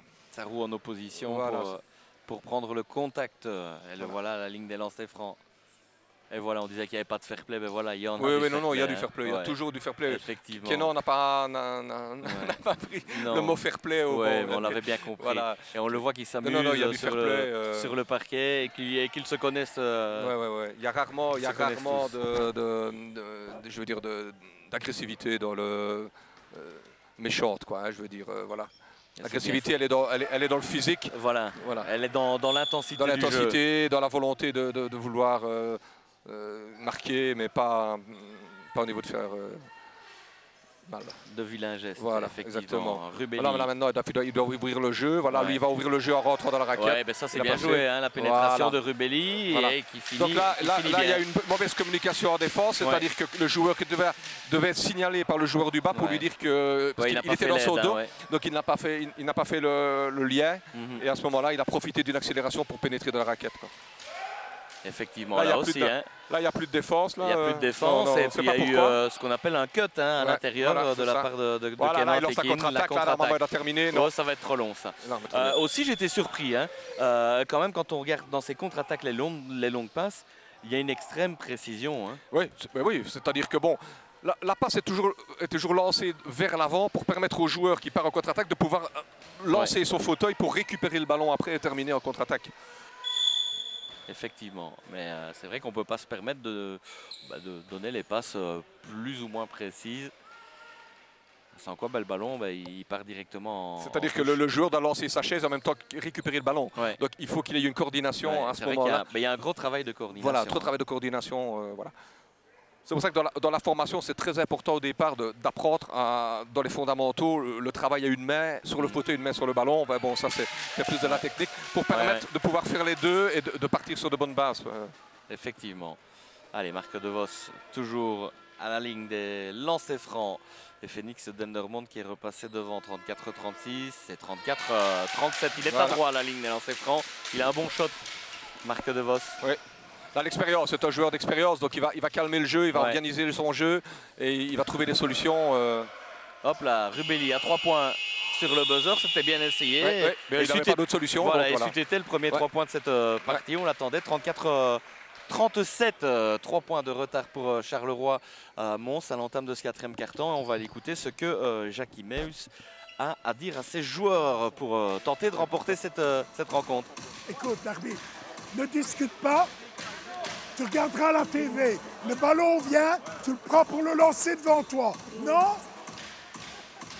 Contrôle ce ballon. On a une attaque. On a une attaque.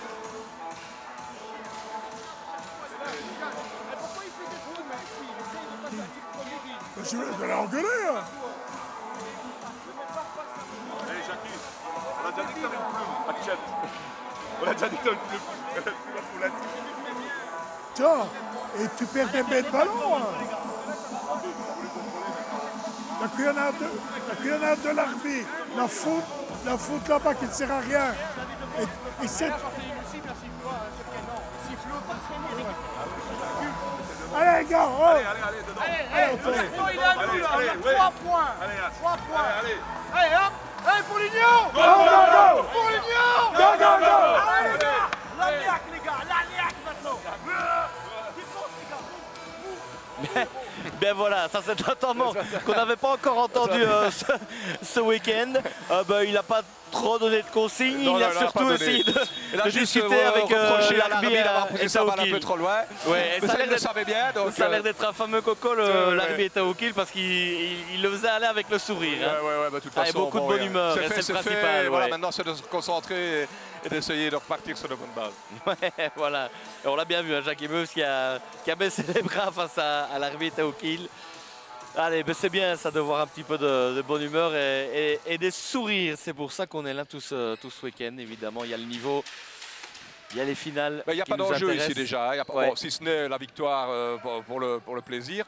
Mais quand il y a un enjeu, je pense que c'est encore plus... c'est plus tendu quand même, plus concentré. C'est ça, effectivement. Voilà, La belle une super passe à l'intérieur. Ouais, elle est jolie et on finit bien. Voilà, Daniel assist Dirix. de Marc qui montre encore là toute son expérience. Ouais. Et une belle vision du jeu. Il a une vision du jeu et c'est lui qui va faire le régulateur de l'équipe. On le voit déjà dans son état d'esprit. Ouais. Il est déjà là pour calmer et faire la différence via son expérience. Voilà, son expérience, on rappelle un grand champion, hein, on peut le dire. Ah ouais, Marc, c'est une semi. En Flandre, il est connu. Il est réputé, il a...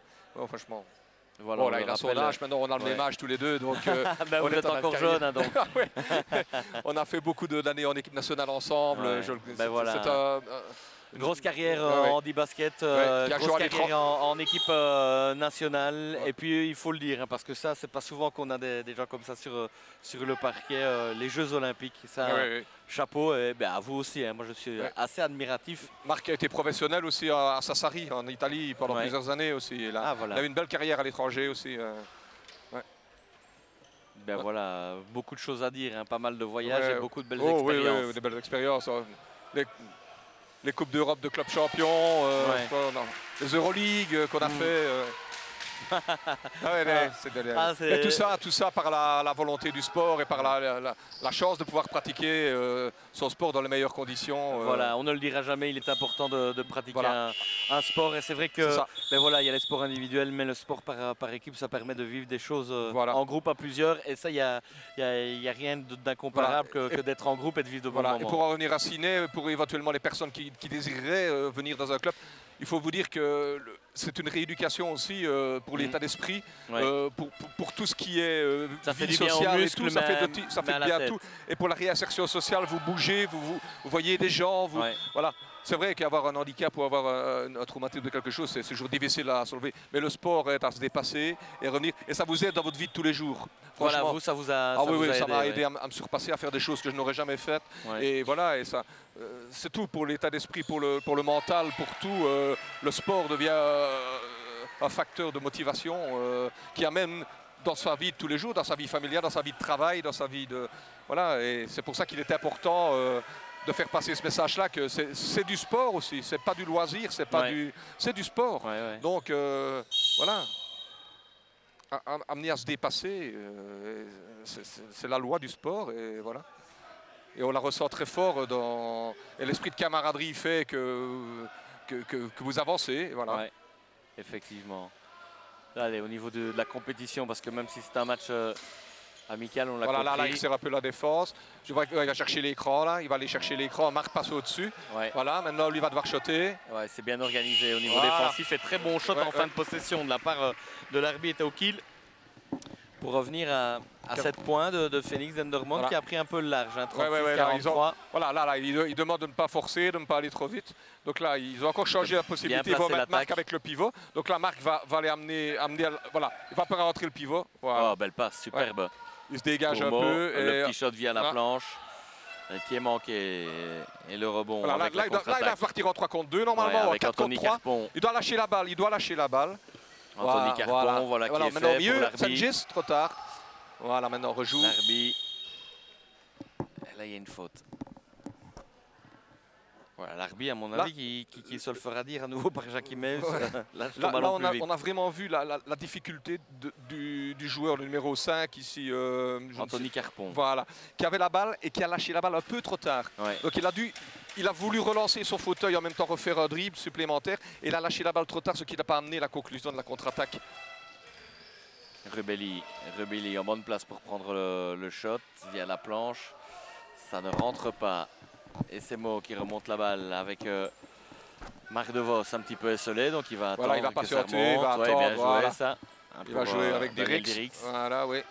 Non, mais il va jouer sur Marc. Ouais, il va Marc va chercher l'écran. Ah non, on va jouer sur. Voilà, sur là, il ne pourra pas faire son 1 contre 1, donc là, il va devoir jouer. À l'intérieur, la passe n'est pas précise. Non, il y avait une bonne défense, hein. On s'était bien regroupé dans la raquette. Allez, 6 minutes 50 encore dans cette rencontre. Ouais.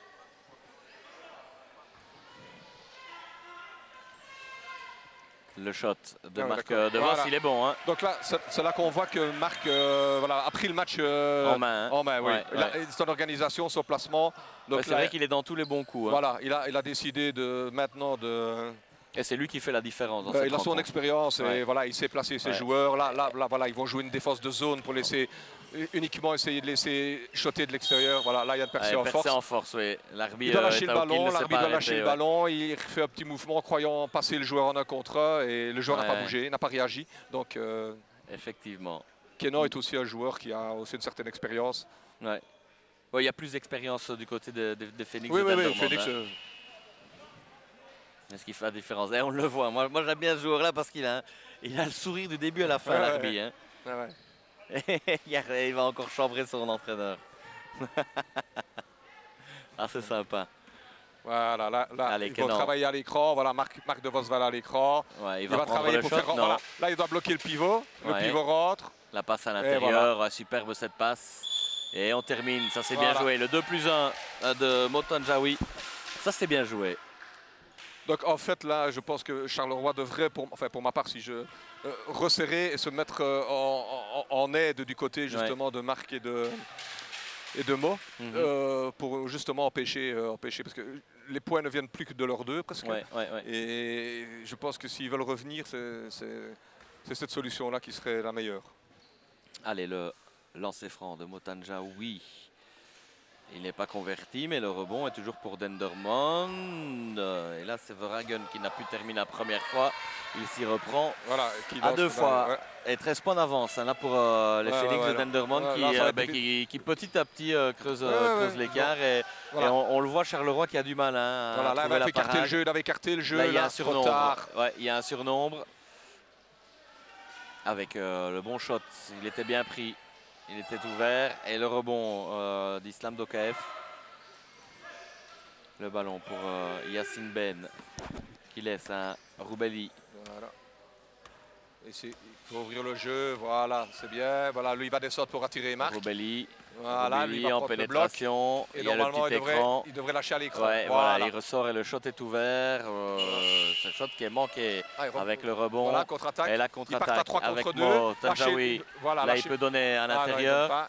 Il préfère patienter, voilà, il va gérer, il va jouer le temps. Avec Daniel Dirix. On va aller chercher Marc De Vos, évidemment. Voilà, il monte à 2 sur Marc maintenant, donc ils ont un peu modifié la défense.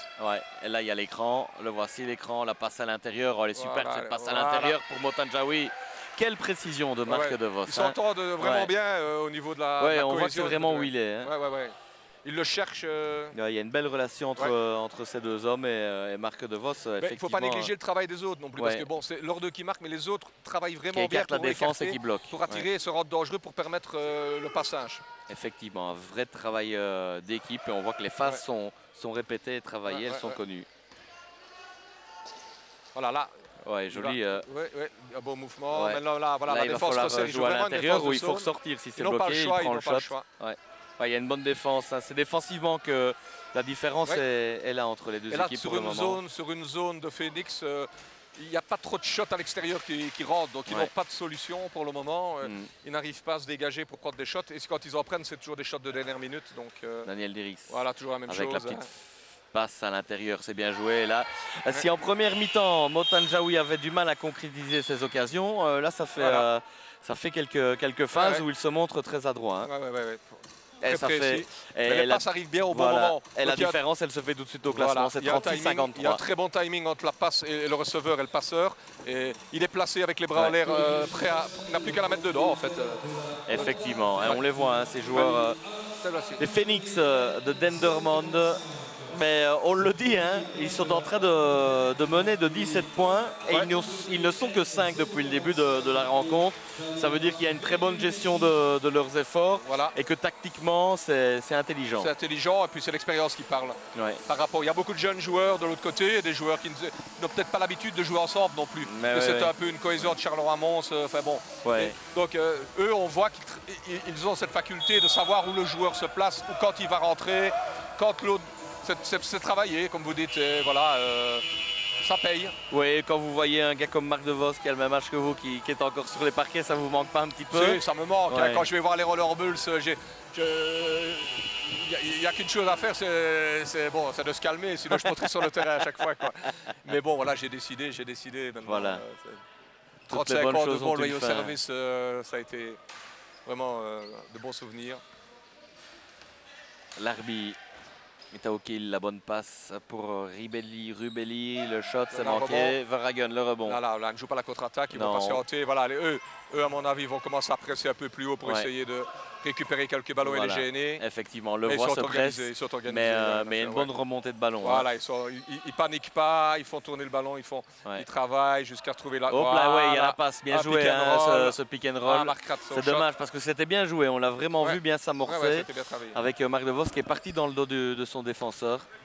Et là, il y a 1 contre 1 avec l'arbitre. Voilà, là, il doit jouer 3 contre 2. Il peut prendre le shot ou la passe, ça c'est bien joué. Il faut ressortir, voilà Soulano, 3 secondes dans la raquette, c'est juste. Effectivement.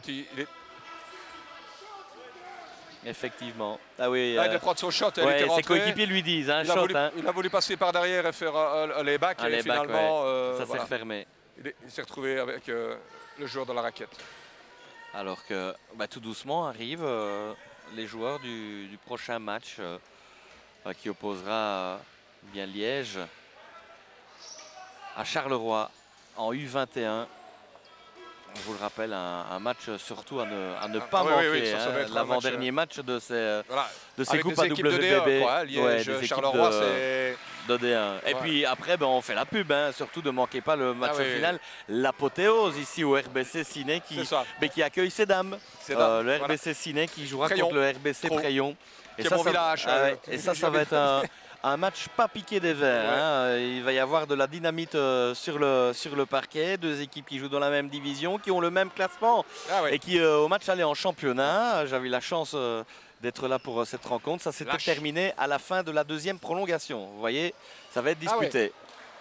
Et là, l'arbitre qui manque un panier facile. On gaspille un petit peu du côté de la sélection. On va terminer là. Et voilà, du côté des Félix, c'est beaucoup plus propre. C'est mieux organisé. Mieux structuré, au niveau du jeu. Effectivement, là il y a une contre-attaque à jouer. Il a 2 solutions, la petite passe, ça c'est bien joué, il faut terminer. Voilà qui est fait. Et pour faire 40-53. Toujours sous les yeux attentifs de Jacques Stas. Allez, Motanjawi qui remonte ce ballon. Motanjawi. Voilà, on voit vraiment la différence entre les 2 jeux, qui est placé, un jeu structuré placé. La passe pour Vos. Intercepté. Bon travail et bonne interception de la part de Cengiz Tasquin. Et on effectue les changements avec la rentrée d'Anthony Carpon et la sortie de Cengiz Tasquin, justement, on venait d'en parler. Il retourne auprès de son coach Jackie Meus. Marc Kenon est à l'écran. Il a un bon shot aussi. Oui, Kenon est un joueur d'expérience aussi. Il a évolué dans beaucoup de clubs belges de bon niveau. On l'a vu, son shot à mi-distance, c'était pur. Nothing but net, comme on dit. Et il a une classification intéressante dans le sens où il n'a qu'un point. Et il permet à beaucoup d'équipes de bon niveau à cause de sa classification. Effectivement.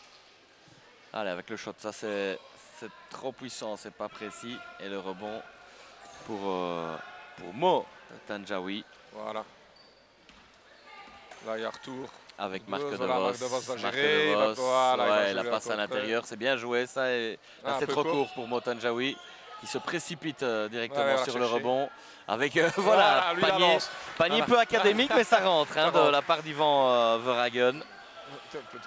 Et 17 points d'avance dans ces dernières secondes. 40-57 Doucement, Ivoli. Voilà, Ouais, la excellent, passe à belle l'intérieur, passe. c'est bien joué. C'est un Trop- petit peu trop trop de court. déchets, Ouais, il y a un voilà, petit peu trop de trop. déchets, effectivement. Ouais. Mais il termine quand même, Sébastien Rubelli. Et on va assister aux 30 dernières secondes de cette rencontre avec toujours ce press hein, de la sélection. Mais on ne panique pas du côté de, Non, on est de la organisé. sélection. Voilà. Voilà la passe à l'intérieur. Elle est Mauvaise mauvaise passe. cette passe. Les 15 Voilà, dernières contre-attaque à 2 secondes contre avec 1. Là, il doit attirer, il doit l'arbitre fixer au son kill. joueur. Il doit Voilà, fixer, il va faire voilà. la passe est bonne. On joue à l'intérieur. Hop là, on s'est un petit peu emmêlé les pinceaux. Il y a 3 secondes normalement, mais allez, on a été gentils, on Voilà, les a ouais. pas sifflés. Il l'a bien laissé aussi. Ouais. Avec le panier de Sébastien Rubelli qui aura Et fait voilà. un bon petit match.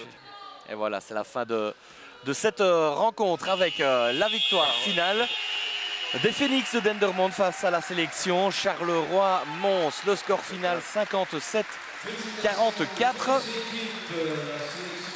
Et bien voilà, on se devait, mon cher Marc Joniot, d'être ici et de donner un petit peu de place au handi-basket. La coupe AWBB, la fédération l'a faite, ma télé et la presse l'a fait aussi. C'est intéressant de mettre ces sports en avant qui sont assez peu médiatisés. Exactement, comme vous le dites, il n'est pas assez médiatisé par rapport à ce que donnent les joueurs et les clubs dans le handi-basket. Maintenant, bon, ça commence un petit peu à sortir. Les matchs des Rollerbleu Saint-Savite sont chaque fois filmés et sont commentés en direct à la radio pendant les matchs. Donc il y a une évolution qui commence à venir dans le domaine du sport. Voilà, et tout le monde les applaudit, on les applaudit aussi. Hein. Superbe. Maintenant, on a pu voir que c'est du basket. On a pu voir c'est du basket. Voilà, que c'est du basket. On peut le dire. Voilà. Il faut le dire. Et je le rappelle pour terminer, si vous voulez vous inscrire, bien, il y a un club à Natois. Vous allez taper RCS Natois sur Internet et vous trouverez toutes les informations nécessaires. Mon cher Marc Joniot, c'était un véritable plaisir, un honneur aussi vu votre carrière et votre sympathie de commenter cette rencontre en votre compagnie. C'est moi qui vous remercie, c'était très agréable aussi d'être dans ces Voilà, là vous avez fait votre match, on va vous laisser profiter de la 3e mi-temps hein, parce que ça fait aussi partie du handi basket. Et quant à nous, nous allons nous quitter. Pour ceux qui regardent le streaming à WBB, surtout, eh bien, restez bien sur nos antennes car il va y avoir une superbe rencontre entre le Bedford de Liège et le Spirou de Charleroi. J'en termine ici. Merci Marc Joniot, merci à tous et je passe la parole à mon ami Laurent pour la conclusion de cette rencontre. Et oui, effectivement, je suis en compagnie de Jackie Meus, l'entraîneur de la sélection Charleroi-Mons aujourd'hui qui a été défaite. Jackie, vous êtes tombé sur plus fort que vous aujourd'hui. Oui, bien sûr, mais bon, ils ont le 9, c'est un international marocain, tout ça, donc on sait bien que dès qu'il est en possession du ballon dans la raquette, c'est pour notre pomme. Vous entraînez quelle équipe d'habitude? J'ai une équipe à Charleroi, donc ici, parce qu'on n'a pas beaucoup d'athlètes, il y a Mons non plus, donc on essaye d'une association qui ne marche pas trop fort parce qu'il y a des problèmes d'entraînement, les jeunes ne savent pas venir. Donc voilà, donc on essaye de lancer les jeunes, on va voir ce que ça va donner. Oui. Belle promotion hein, pour votre sport ici. Jouer dans une telle salle devant un tel public, est-ce que c'est commun pour vous? Non, parce que j'ai des propositions pour repartir comme coach en France. Et j'ai été hier, c'est un quart du public qu'il y a ici, quoi. Donc ça fait un énorme plaisir. Ok, un grand merci à vous Jackie, bonne continuation merci. Dans votre passion qu'est le handi basket. Merci Arnaud, merci Marc pour les commentaires avisés. On se retrouve très bientôt, salut à tous.